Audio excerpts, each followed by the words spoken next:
안녕하십니까. 아나운서 이주입니다. 오늘 인터뷰에는 경기도의회 교육행정위원회 남종섭 위원장님 모셨습니다.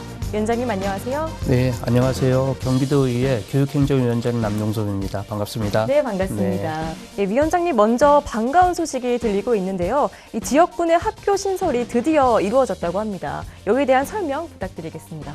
네, 정말 드디어 이루어졌습니다. 저희가 7년 동안 노력 끝에 학교 설립이 이루어지게 된 건데요.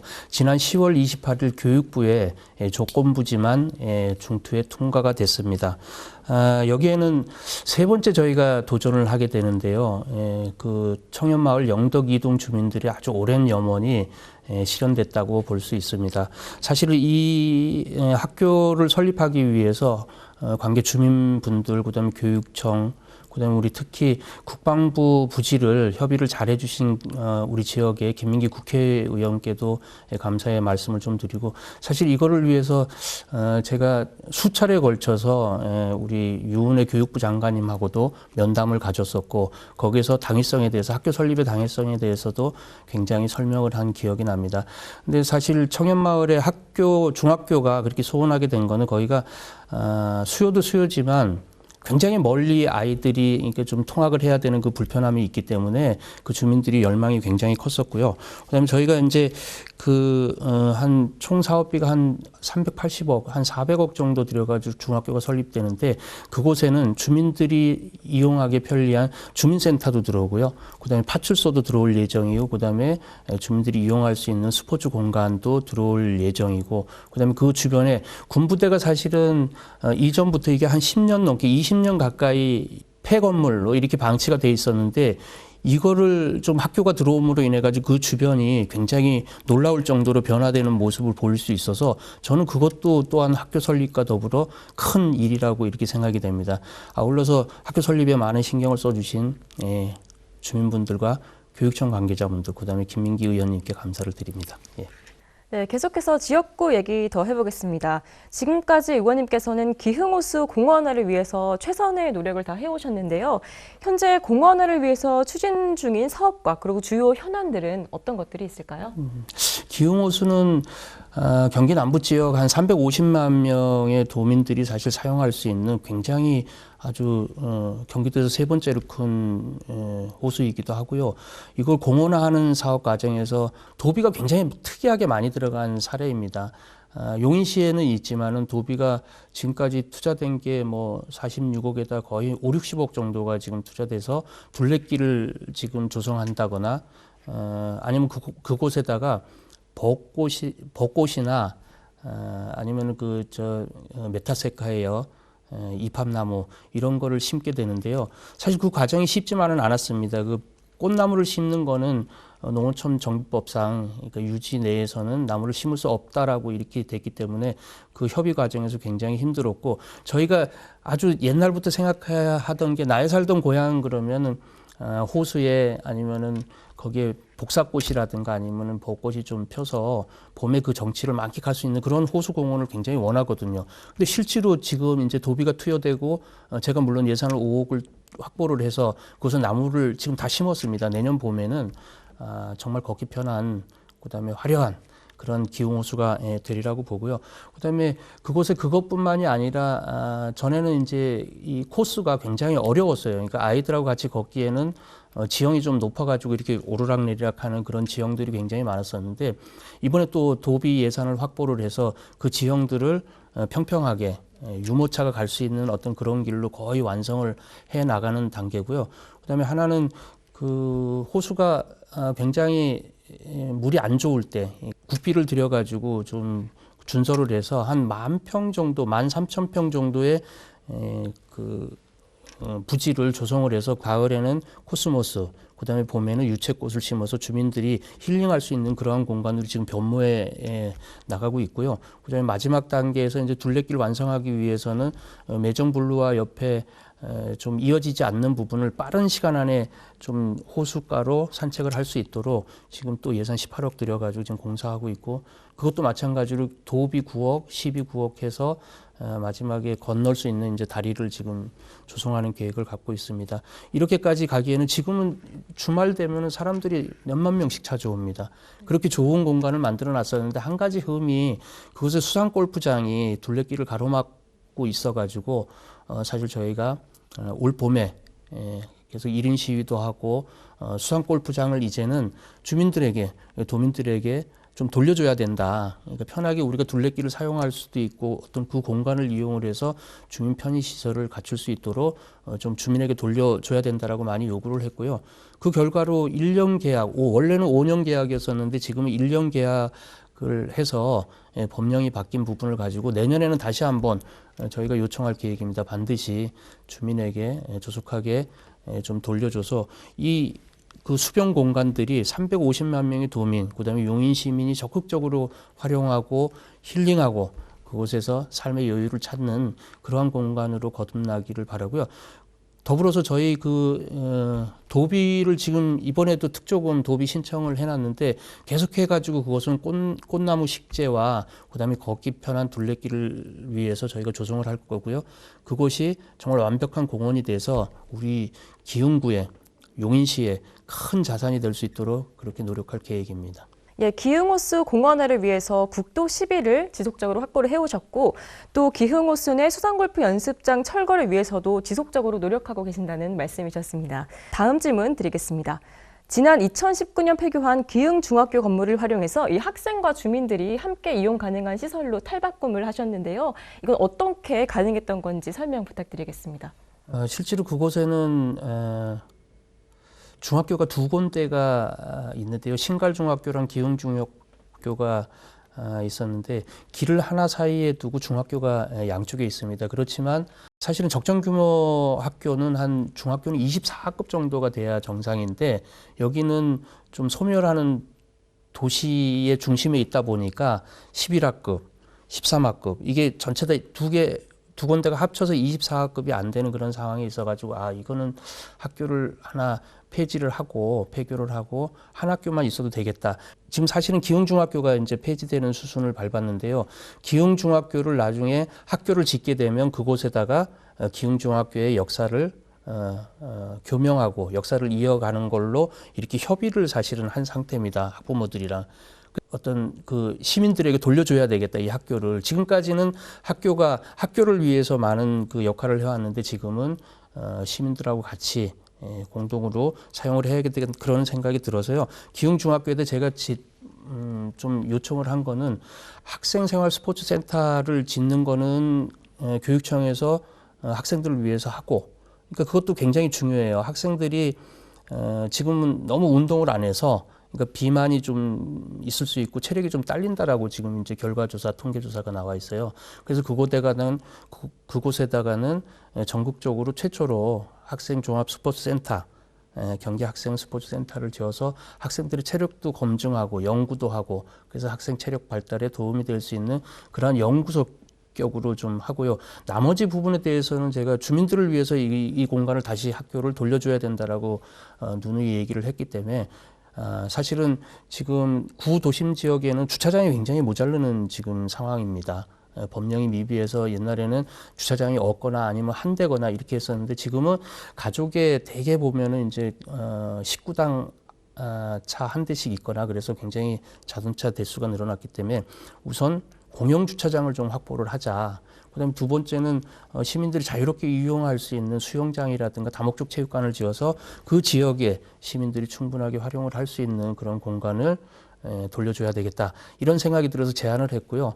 그게 이제 받아들여져서 지금은 용인시에서 MOU를 맺어서 그곳에다가 한 200억이 넘는 좀 예산을 투여를 해서 주차장, 그다음에 그 위에는 주민들이 충분하게 쉴 수 있는 정원을 갖춘 운동장, 그다음에 수영장, 다목적 체육관, 이래서 주민들이 활용할 수 있는 그러한 공간으로 지금 탈바꿈하게 됩니다.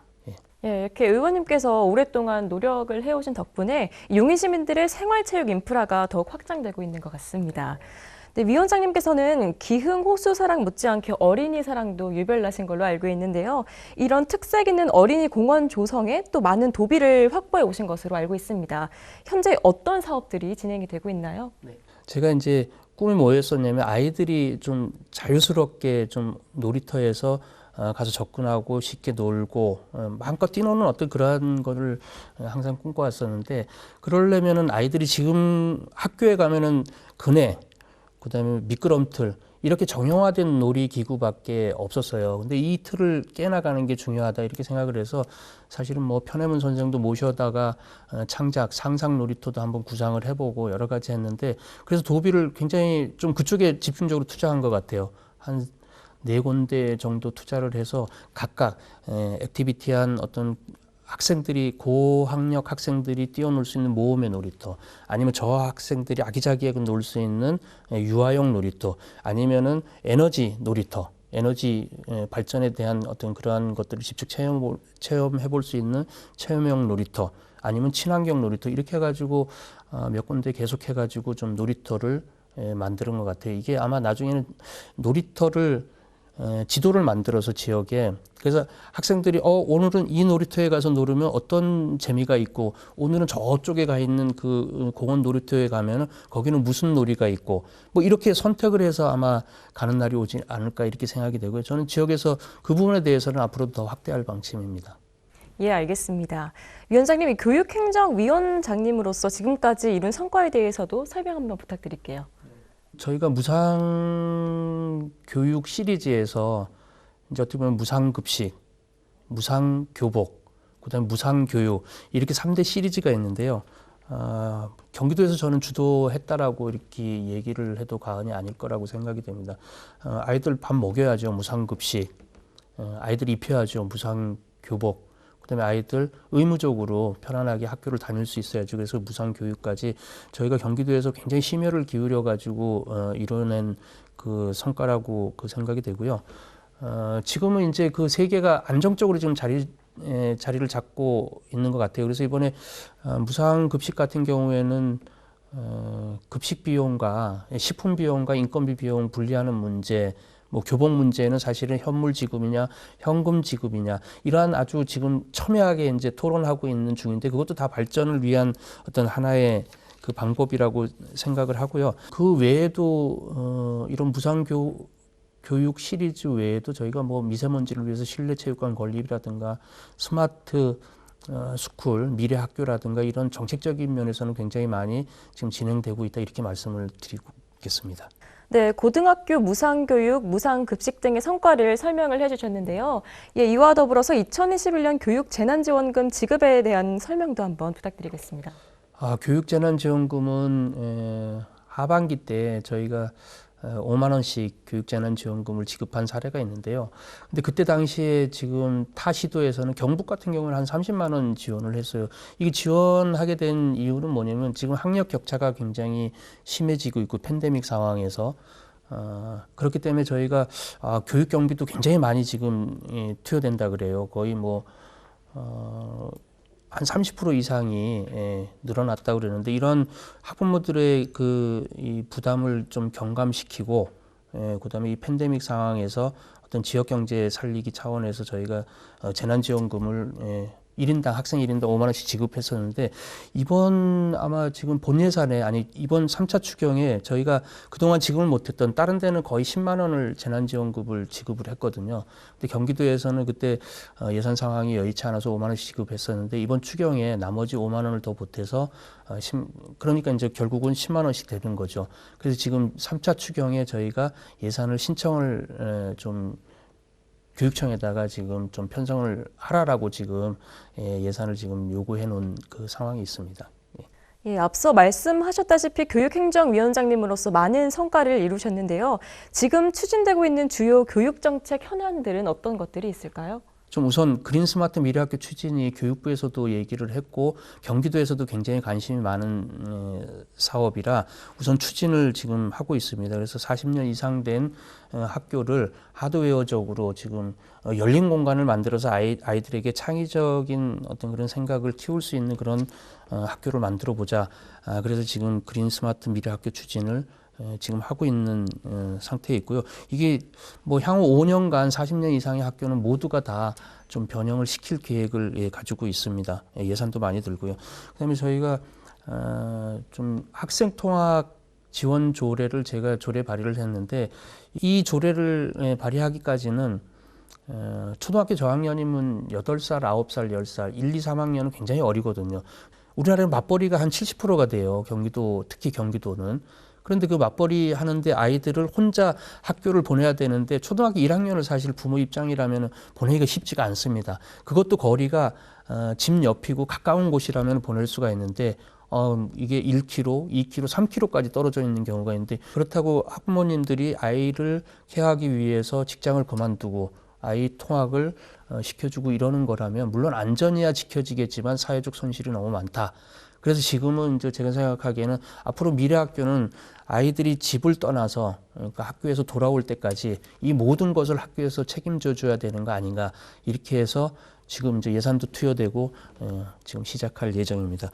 또 하나는 저희가 앞으로 이제 미래 사회에 저희가 학교 교육에 있어서 굉장히 저희는 심각하게 바라보는데 진로 교육에 있어서 지금 특성화 고등학교가 옛날에는 이제 뭐 공업계 고등학교, 상업계 고등학교 이렇게 해서 특성화 고등학교가 많이 활발하게 진행됐었는데 저희가 전 세계 유례 없이 학교 가는 진학률이 그러니까 대학 진학률이 최고로 높습니다. 뭐 한 65%, 70%가 되는데 이거는 뭐 전 세계에서 찾아볼 수가 없는 거예요. 일반적으로 유럽 선진국이나 이런 데 보면 결국 한 많아야 35% 대학 진학률이. 그 얘기는 뭐냐면 직업의 다양성이 보장돼 있다라는 거죠.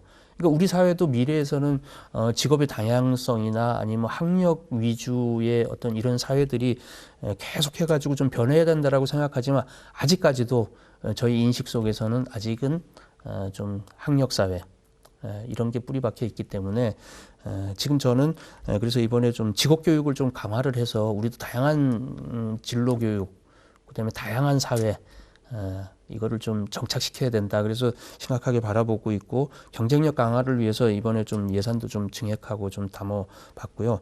그다음에 저희가 미세먼지 굉장히 심각하죠. 이게 미세먼지가 건강을 위협하고 그다음에 일상적인 생활을 하지 못하도록 하는 그러한 위기 속에서 그러면 우리가 숲도 많이 가꿔야 되고 환경도 굉장히 중요한데 그래서 학교에서도 아이들이 좋은 환경을 보고 공부할 수 있도록 학교 숲 조성을 위해서 저희 이번에 좀 의도적으로 좀 예산을 좀 많이 증액해가지고 아마 요청을 해놓은 상태입니다. 예, 그렇군요. 지금 그린 스마트 미래학교 추진, 학생 통학 지원 체계 구축, 그리고 직업교육 강화, 학교 숲 조성 이렇게 4가지 현안을 중점 추진 중이라는 말씀이셨습니다. 예, 마지막으로 지역구 주민들에게 한마디 부탁드리겠습니다. 네, 코로나로 인해 전 국민이 굉장히 지금 힘들어하고 있는 시기입니다. 더불어 저희 의회에서 해야 될 역할이나 할 일들은 저희가 열심히 지금 준비하고 있고요. 그다음에 그 힘든 중에서도 자녀 교육을 위해서 신경 써주시는 학부모님께 감사를 드리고 저희가 돌봄 문제나 어떤 교육 문제에 대해서 저희 교육행정위원회에서 열심히 하고 있다 이렇게 좀 말씀드리고 싶습니다. 그리고 학교가 정상적이지 못하고 비정상적인 어떤 운영이 정말 힘든 상황 속에서도 이해를 해주셔서 감사를 드리고요. 저희가 또 지역 도의원으로서는 저희가 기흥호수 문제, 그다음에 어린이 공원 문제, 어린이 놀이터 문제, 그다음에 학교 숲 문제. 이렇게 환경하고 밀접한 관계에 있는 도시숲 조성이라든가 공원 조성 열심히 해서 우리 기흥구가 아니면 우리 용인시가 정말 살기 좋은 도시로 거듭날 수 있도록 그렇게 만들어갈 예정입니다. 믿고 지켜봐 주시고 다 함께 힘을 냈으면 하는 그런 바람입니다. 국민 여러분 감사합니다. 경기도의회 교육행정위원회 남종섭 위원장님과 함께했습니다. 네, 말씀 잘 들었습니다. 네, 오늘 인터뷰는 YBC 뉴스 한시경제, 상경일보, 중도일보, 시사일보, 대한투데이, 서울매일과 공동 진행했습니다. 시청해주신 여러분 고맙습니다.